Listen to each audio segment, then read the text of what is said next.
तो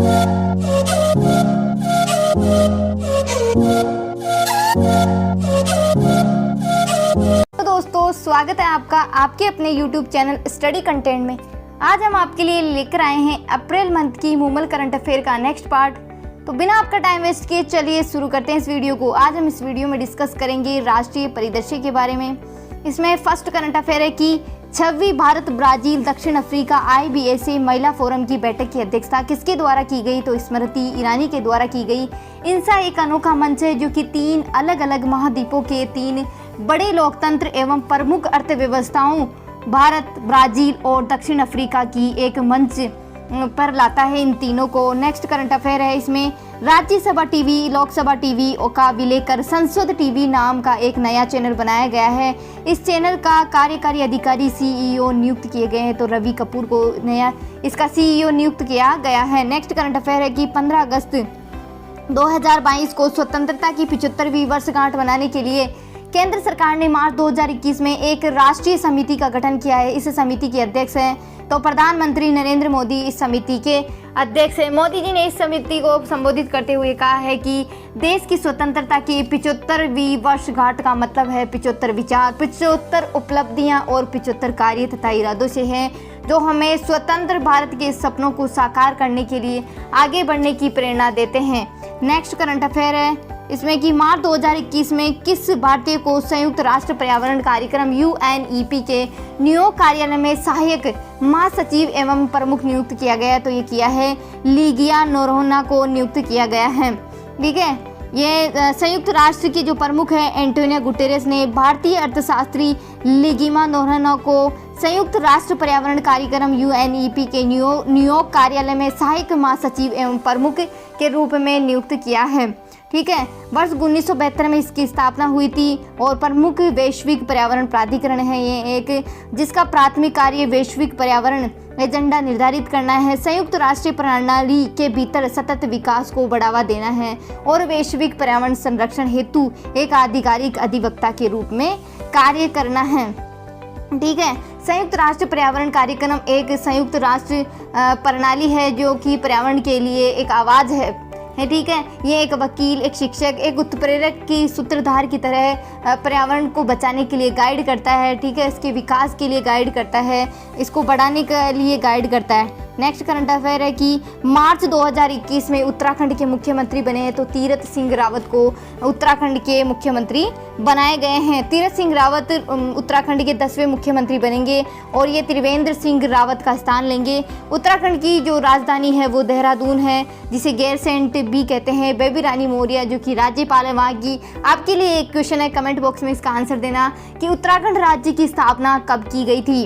next current affair है, इसमें मार्च 2021 को किसे वर्ष 2021 के लिए संयुक्त राष्ट्र के बाह्य लेखा परीक्षकों की समिति का चेयरमैन नियुक्त किया गया है? तो गिरीश चंद्र मुर्मू को नियुक्त किया गया है।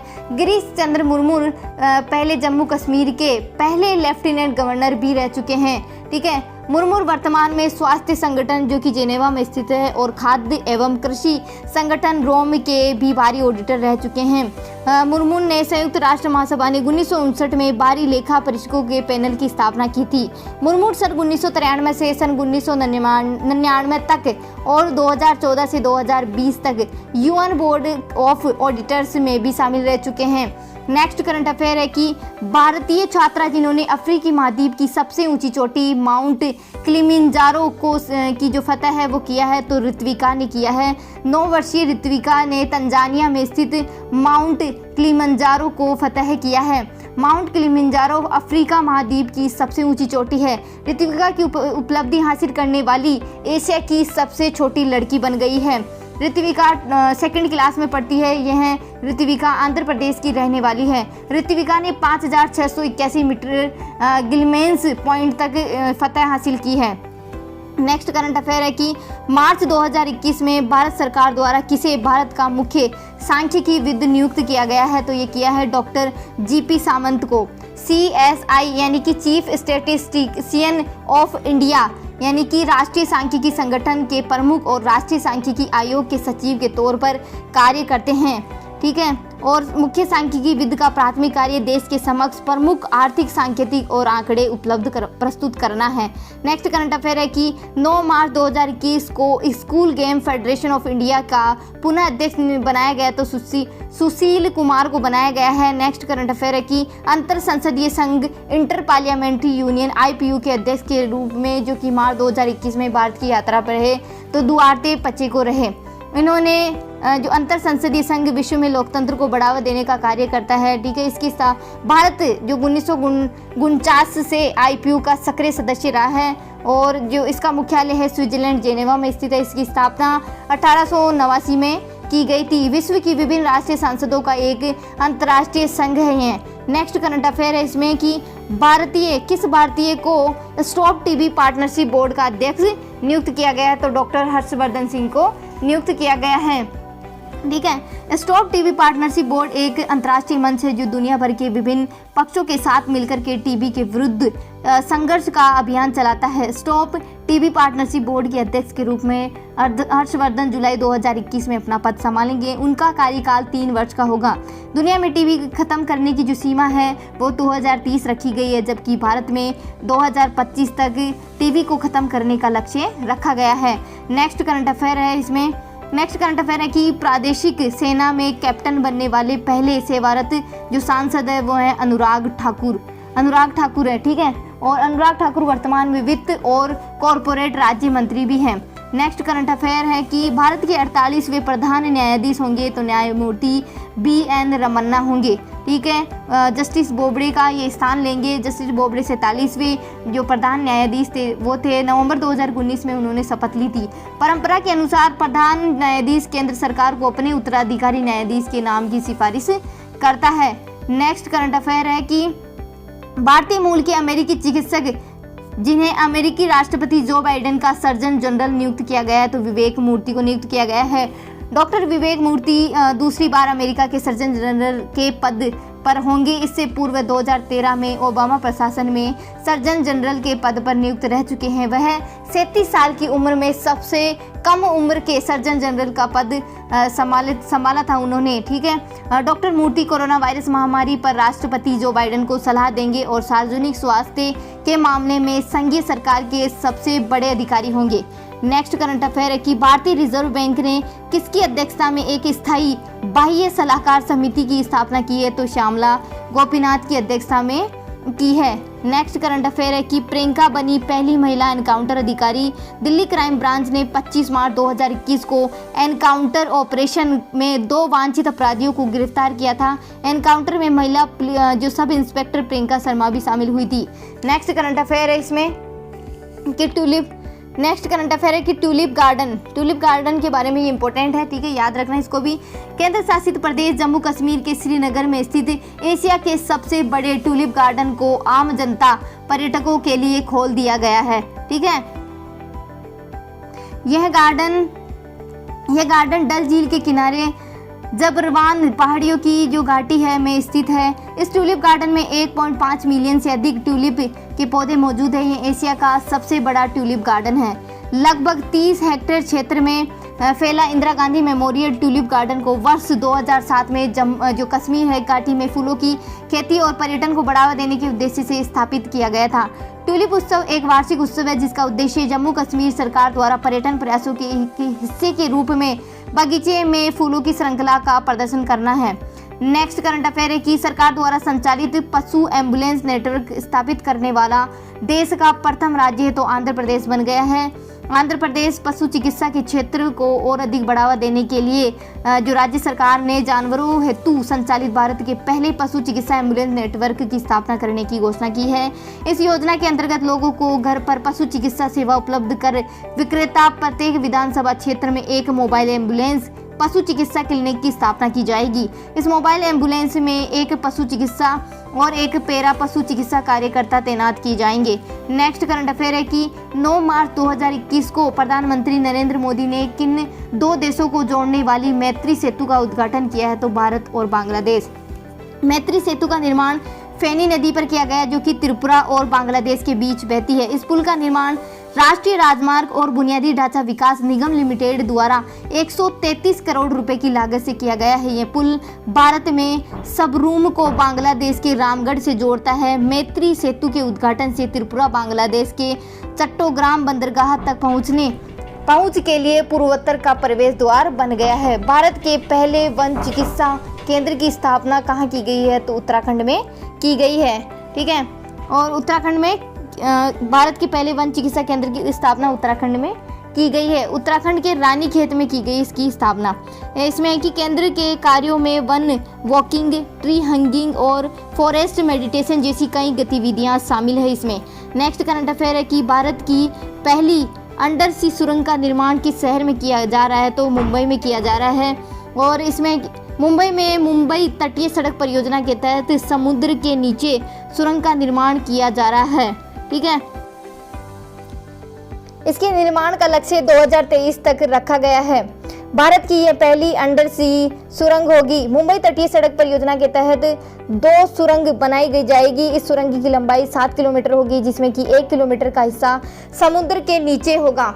यह गिरगांव चौपाटी के पास अरब सागर से होकर गुजरेगी। मुंबई तटीय सड़क परियोजना एक 58 किलोमीटर लंबी सड़क परियोजना है, जो कि मरीन ड्राइवर से शुरू होती है और बांद्रा वर्धा सी लिंक के वर्ली छोर पर जाकर के समाप्त होती है। यह परियोजना दक्षिण मुंबई को उत्तरी मुंबई के साथ टोल फ्री सड़क से जोड़ने योजना के तहत शुरू की गई है। इस योजना की कुल लागत है 2798.44 करोड़ रुपए है। नेक्स्ट करंट अफेयर है कि भारत के किस राज्य में सबसे बड़ा फ्लोटिंग सोलर पावर प्लांट स्थापित किया जा रहा है? ये इंपॉर्टेंट है, मोस्ट इंपॉर्टेंट है। ठीक है, तेलंगाना के रामागुंडम में national thermal power corporation limited NTPC द्वारा भारत का सबसे बड़ा उत्पादन क्षमता के मामले में फ्लोटिंग सोलर पावर प्लांट विकसित किया जा रहा है। इस प्लांट की उत्पादन जो क्षमता है वो 100 मेगावाट होगी। नेक्स्ट करंट अफेयर है कि विश्व का सबसे बड़ा क्रिकेट स्टेडियम भारत के किस शहर में स्थापित किया जा रहा है? तो अहमदाबाद में स्थापित किया जा रहा है। इस स्टेडियम की जो दर्शक क्षमता है 1.32 लाख है। ठीक है, इससे पूर्व जो सबसे बड़ा स्टेडियम था विश्व का अब तक, ठीक है, वो स्टेडियम मेलबर्न स्टेडियम जो कि ऑस्ट्रेलिया में था, उसकी दर्शक क्षमता 1 लाख थी। ठीक है, इस स्टेडियम का जो पुनर्उद्घाटन किया गया है और इसका नाम पहले सरदार पटेल स्टेडियम था, उसे बदल करके नरेंद्र मोदी स्टेडियम रखा गया है। नेक्स्ट करंट अफेयर की भारत में विश्व का सबसे ऊंचा रेल पुल कहाँ निर्माणाधीन है? तो ये जम्मू और कश्मीर में निर्माणाधीन है।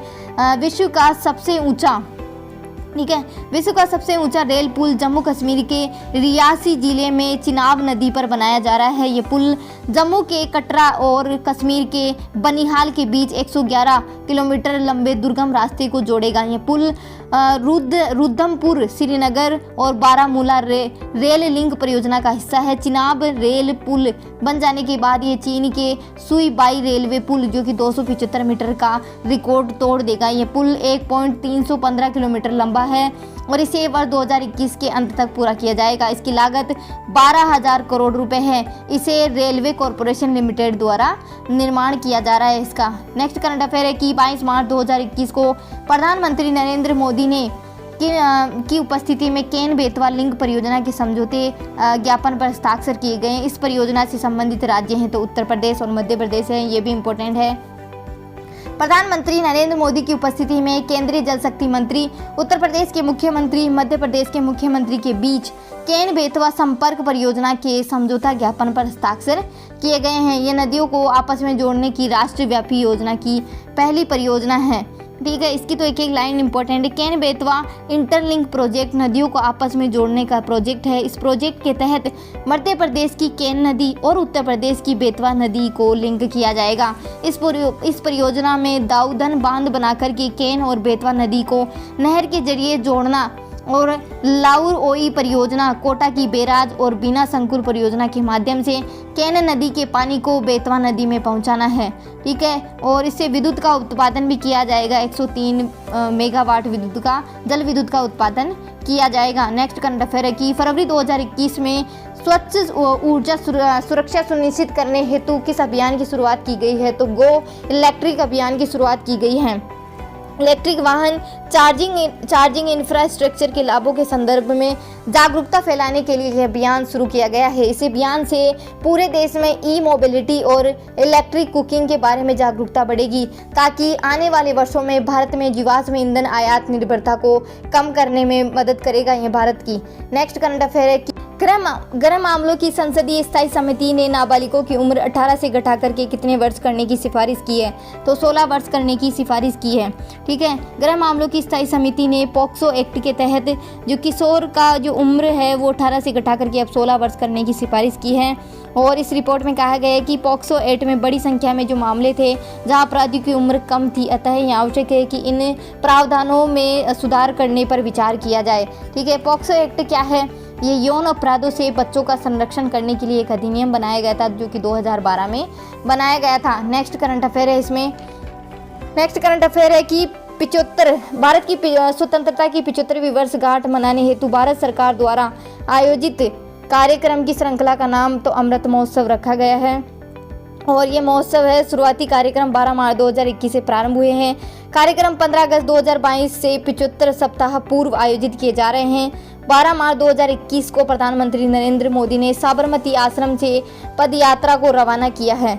241 मील की यह यात्रा 25 दिन में 5 अप्रैल 2021 को समाप्त होगी। ठीक है, 12 मार्च 1930 को महात्मा गांधी ने साबरमती आश्रम से दांडी यानी कि तटीय शहर पर 78 अनुयायियों के साथ 241 मील की यात्रा की थी और मार्च की शुरुआत की थी। यह मार्च साबरमती आश्रम से शुरू होकर के दांडी नामक तटीय कस्बे में पहुंच करके पूरा हुआ था, जिसका उद्देश्य गांधी और उनके समर्थकों द्वारा समुद्र के जल से नमक बनाकर के ब्रिटिश नीति की अवहेलना करना था। नेक्स्ट करंट अफेयर है कि सार्वजनिक वितरण प्रणाली के तहत राशन मिलने में सहूलियत प्रदान करने के उद्देश्य से लॉन्च किया गया मोबाइल ऐप तो मेरा राशन मोबाइल ऐप है। इस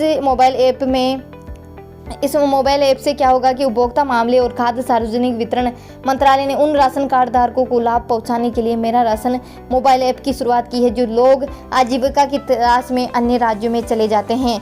इस ऐप से प्रवासी लोग one nation one ration card योजना के तहत जुड़ सकेंगे और अब कहीं भी अपना राशन प्राप्त कर सकेंगे। ठीक है, इस ऐप से राशन कार्ड धारक खुद चेक कर सकेंगे कि उन्हें कितना राशन मिलेगा।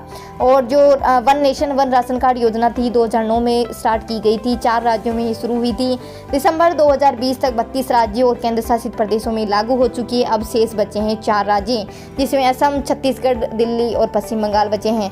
नेक्स्ट करंट अफेयर है कि स्थायी सिंधु आयोग की बैठक 23 से 24 मार्च 2021 को नई दिल्ली में आयोजित की गई। इस आयोग का संबंध किन देशों से? तो भारत और पाकिस्तान से है। भारतीय पक्ष का नेतृत्व सिंधु जल आयुक्त प्रदीप कुमार सक्सेना किया था। बैठक के दौरान पाकिस्तान ने जम्मू कश्मीर में स्थित पाकल दुल लाउर कलनाई जो पन बिजली संयंत्रों के डिजाइन पर आपत्ति जताई है। आयोग जो है सिंधु नदी पर दोनों देशों को पानी के अधिकार से संबंधित है। यह आयोग स्थायी सिंधु आयोग 1960 की सिंधु जल संधि थी के तहत स्थापित किया गया था। सिंधु जल संधि के अनुसार दोनों आयुक्तों को कम से कम साल में एक बार मीटिंग करनी होती है। नई दिल्ली में पिछले वर्ष मार्च में होने वाली थी बैठक, लेकिन कोरोना महामारी के कारण ये रद्द कर दी गई थी और इससे पिछली बार अगस्त 2018 में लाहौर में हुई थी ये बैठक।